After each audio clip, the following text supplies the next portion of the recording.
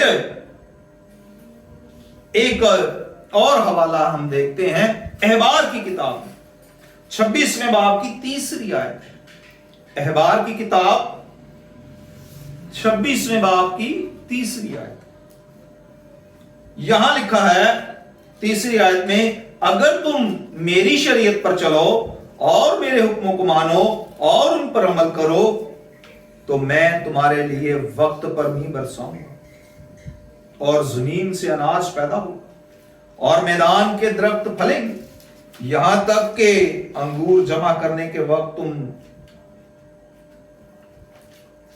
داتے رہو گے اور جوتے بونے کے وقت تک انگور جمع کرو گے اور پیٹ بھر اپنی روٹی کھایا کرو گے اور چین سے اپنے ملک میں بسے رہو گے، اور میں ملک میں امن بخشوں گا اور تم سو گے اور تم کو کوئی نہیں ڈرائے گا، اور میں برے درندوں کو ملک سے نیست کر دوں گا اور تلوار تمہارے ملک میں نہیں چلے گی، اور تم اپنے دشمنوں کا پیچھا کرو گے اور وہ تمہارے آگے آگے تلوار سے مارے جائیں گے، اور تمہارے 5 آدمی 100 کو ریندگیں گے اور تمہارے 100 آدمی 10,000 کو خدیڑ دیں گے، اور تمہارے دشمن تلوار سے تمہارے آگے مارے جائیں گے۔ یہ ساری برکات کن لوگوں کے لیے؟ مالی، یعنی کہ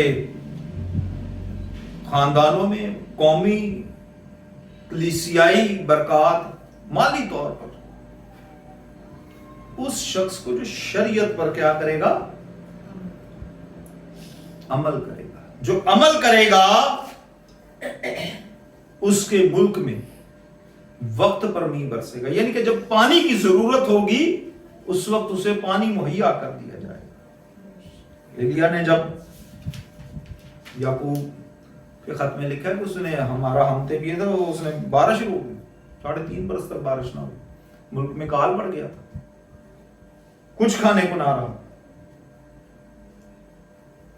لیکن یہ برکات ہیں کن لوگوں کی؟ یہ برکات ان لوگوں کے لیے ہیں جو اس کی شریعت پر عمل کرتے ہیں۔ شریعت پر عمل کرنے کا یہ جو کتاب ہے نا ہمارے ہاتھ میں، یہ شریعت کی کتاب اسے کہہ لیں، احکامات کی کتاب کہہ لیں، خدا کے انسانی بہتری کے لیے اس میں احکامات ہیں، اور پالوس رسول سب سے خوبصورت اس کی تشریح اس بات کی کرتے ہیں کہ در حقیقت یہ کتاب ہے کیا۔ میرے ساتھ حوالہ نکالیے تیموتھیوس کے نام پالوس رسول کا 2 عام خط، اس کا 3 باب 16 آیت۔ تیموتھیوس کے نام پالوس رسول کا 2 خط 3 باب 16 آیت۔ اور ہر ایک صحیفہ جو خدا کے الہام سے ہے تعلیم اور الزام اور اصلاح اور راست بازی میں تربیت کرنے کے لیے فائدہ مند بھی ہے، تاکہ مرد خدا کامل بنے اور ہر ایک نیک کام کے لیے بالکل تیار ہو جائے۔ یہ کتاب کیا کرتی ہے؟ ہر نیک کام کے لیے انسان کی کیا کرتی ہے؟ تربیت کرتی ہے، اسے تیار کرتی ہے خدا کے الہام سے، مدد اور رہنمائی سے، خدا کے روح کی مدد اور رہنمائی سے جب کتاب لکھی گئی، اور خدا کے جو اسے پڑھتا ہے، اس کے احکامات پر عمل کرتا ہے، وہی مرد خدا جو ہے وہ کیا کرتا ہے؟ نیک کام کرنے کے لیے تیار ہوتا ہے۔ ضرورت کس چیز کی ہے؟ کسی سے بھی پھر دوبارہ اپنے سوال پہ واپس آؤں گا، کہا جائے بھائی آپ کتنی ترقی چاہتے ہیں، تو کہے کہ میں تو خوب ترقی چاہتا ہوں۔ کچھ دن پہلے کی 2-3 دن پہلے کی بات ہے کہ ہم دوستوں میں بیٹھے ہوئے تھے، تو ایک دوست کہتا ہے جس کے پاس 1 لاکھ ہے وہ چاہتا ہے میرے پاس 10 لاکھ آ جائیں، جس کے پاس 10 لاکھ ہے وہ چاہتا ہے میرے پاس 1 کروڑ آ جائے، جس کے پاس 1 کروڑ ہے وہ چاہتا ہے میرے پاس 10 کروڑ آ جائیں۔ ان کے ہر شخص چاہتا ہے کہ میں خوب ترقی کروں۔ میں کیا کروں؟ خوب ترقی کروں۔ اور خوب ترقی کرنے کا جو راز ہے وہ خدا کے کلام میں پنہا ہے، اور وہ اس بات کو بیان کرتا ہے یشوع کی کتاب کے 1 باب کی 8ویں آیت میں کہ شریعت کی یہ کتاب تیرے منہ سے نہ ہٹے، بلکہ تجھے دن اور رات اسی کا دھیان ہو، تاکہ جو کچھ اس میں لکھا ہے تو اس سب پر تو احتیاط کر کے عمل کر سکے، کیونکہ تبھی تجھے اقبال مندی کی راہ نصیب ہوگی اور تو خوب کامیاب ہوگا۔ کیا ہوگا جی؟ جب خدا کے کلام کے اندر جو احکامات ہیں، جو شریعت ہے، اس پر عمل، جب تک ہم خدا کے کلام کے بغیر زندگی گزارتے رہیں گے، خدا کے بغیر زندگی گزارتے رہیں گے، ہاں ٹھیک ہے ہماری ترقی لوگوں کو نظر آتی ہے، لیکن شاید ہم خوب ترقی نہیں کر پاتے۔ خوب ترقی کا راز جو ہے وہ خدا کے کلام میں ہے۔ خوب ترقی کا جو راز ہے وہ اس کی شریعت پر عمل کرنے میں ہے۔ خدا سے اگر خوب ترقی حاصل کرنا چاہتے ہیں تو ضرور ہے کہ ہم خدا کے کلام پر عمل کریں۔ خدا آپ سب کو اور ہم سب کو بڑی برکت بخشے۔ کچھ دیر سب کھڑے ہو جائیں گے۔